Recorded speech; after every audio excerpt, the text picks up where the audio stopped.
New guidelines released by the American Academy of Pediatrics suggest mothers breastfeed their children for 2 or more years.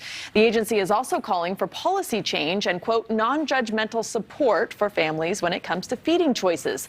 This is the first time in 10 years the A.A.P has updated its guidelines on breastfeeding. Joining us now is Dr. Jessica Shepard, Chief Medical Officer at Verywell Health. Thanks for being here. So it's now changing the guidance that's been in place for decades. How long have we been wrong about this? You know, I like to look at it in the sense of not right or wrong, but progression and innovation when we think of medicine. Now, any type of discipline that you have, whether it's pediatrics, women's health, just internal medicine, we typically like to look at these guidelines and over the course of years, look at society or science and research, and then make the changes to these guidelines that we typically see, such as this one. Now, when you were saying it has been 10 years since the American Academy of Pediatrics has really taken a stance on breastfeeding, why it's done, why it's good, and how long it should be done. So still the same as far as exclusive breastfeeding for 6 months first for an infant is exactly what they recommend. What they did change is not necessarily saying that you should breastfeed to 2 years old, but again, making that recommendation to support parents who choose to breastfeed their infant to age 2 and beyond.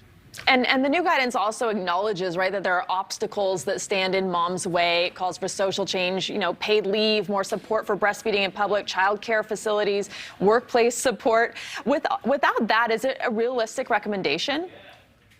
Yeah, you know, I think it really is a realistic recommendation. What we have seen in the past, and probably a lot to do with this change in recommendation, is that we kind of have embraced breastfeeding in a different way than we have maybe, say, in the 70s. Now, we know that breastfeeding and the normative standards for infant feeding and nutrition is making sure we have the best quality for babies. And also, what we've seen throughout these reports that have come out is that how much it actually improves the health of the infant. It improves bonding for mother and child. Now, also of note, it is also important to know that not everyone can breastfeed.